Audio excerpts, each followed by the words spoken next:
Bonsoir et tout d'abord une bonne année à tous. Le MAC ce soir profite du cadre exceptionnel du château de Saumur et d'une soirée année folle pour évoquer la course du siècle. En effet, cette année, les 24 heures du Mans célèbrent leurs 100 ans d'existence.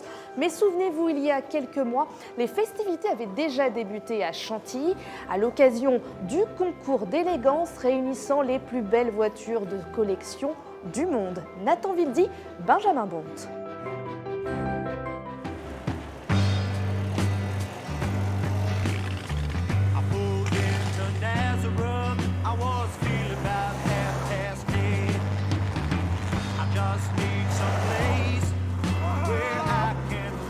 Nous, de toute façon, par principe, on fait partie des collectionneurs qui faisons rouler les voitures. Moi, il faut que la voiture, elle roule.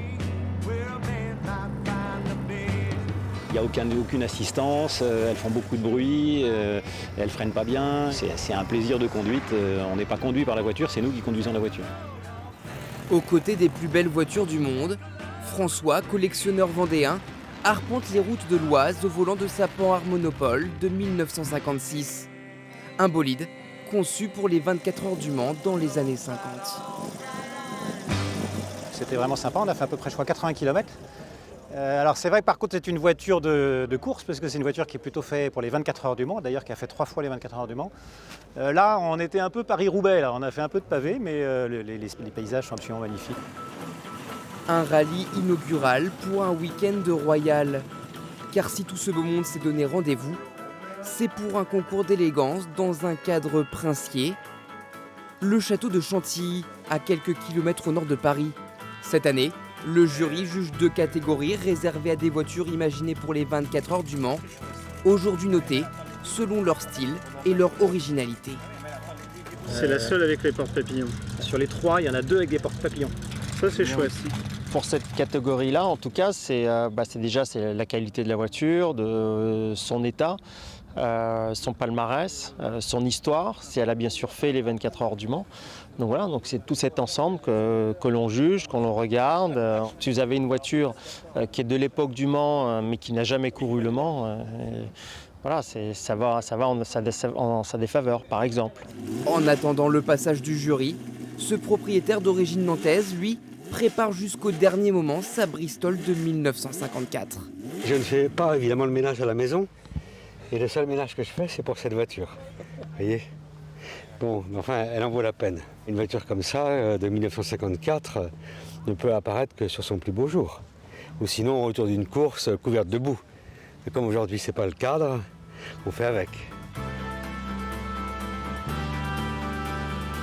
Une fois la notation finie, Chantilly peut enfin devenir la capitale de l'élégance. Car le lendemain, 20 000 visiteurs se mettent aussi sur leur 31. Des centaines de voitures exposées venues du monde entier, de toutes les époques. Et parmi elles, une catégorie sort du lot, celle des 24 heures du Mans où figure la mythique 905 de Peugeot. Moi, je ne suis pas du tout amateur des carrosseries actuelles, des LMP1 au Mans. Je trouve ça absolument horrible, alors que celles-là, elles sont magnifiques, c'est une vraie légende. Il y en a que j'ai vu courir, les Ferrari là-bas, le Mans pareil, c'est des souvenirs de jeunesse à la télé, les 24 heures du Mans, en noir et blanc. J'en prends plein les yeux tout le temps, oui, là, ça c'est mon trip, ça. Ouais. Oui, c'est la passion qui l'emporte en fait. Ouais, pour nous, c'est magique en fait. À Chantilly, les festivités pour le centenaire des 24 heures du Mans ont bien commencé. Du jaune, du noir pour le jour et la nuit. Pour la première fois en France, les visiteurs peuvent admirer ce trophée unique, fabriqué par la Monnaie de Paris. Mais il est très beau, très réussi. C'est une belle spirale de l'histoire, donc c'est hâte de voir qui va le gagner finalement. Vous y serez ? J'y serai, ouais. Ah oui, les 100 ans, on peut pas le louper, ça arrive qu'une fois, hein, donc il faut y être. En attendant, le trophée va voyager. Aujourd'hui, il est à Chantilly avant de poursuivre un long voyage, un petit peu comme la flamme olympique, où il sera à Bahreïn pour la dernière course du championnat du monde d'endurance. Je pense qu'il sera après à Daytona, il sera à Rétromobile et ensuite il fera toutes les courses du championnat du monde jusqu'au mois de juin, où évidemment on va le retrouver au Mans. Il sera unique, il n'y en aura pas d'autres, on reviendra après au trophée classique, et le vainqueur le gardera. Pendant ce temps-là, au concours d'élégance, un tour de piste devant le château pour François et Sapenhard, afin de recevoir le prix de sa catégorie, une consécration pour ce Sartois d'origine. On ne vient pas pour gagner, hein, mais quand on gagne, on n'est pas mécontent de toute façon. Et puis, ça représente quand même beaucoup de choses parce que c'est les 24 heures.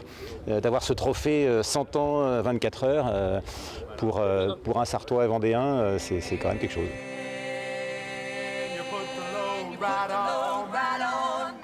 En tout cas, ce week-end royal à Chantilly confirme la popularité des 24 heures du Mans. Plus que jamais, la crème de la crème des courses automobiles dans le monde.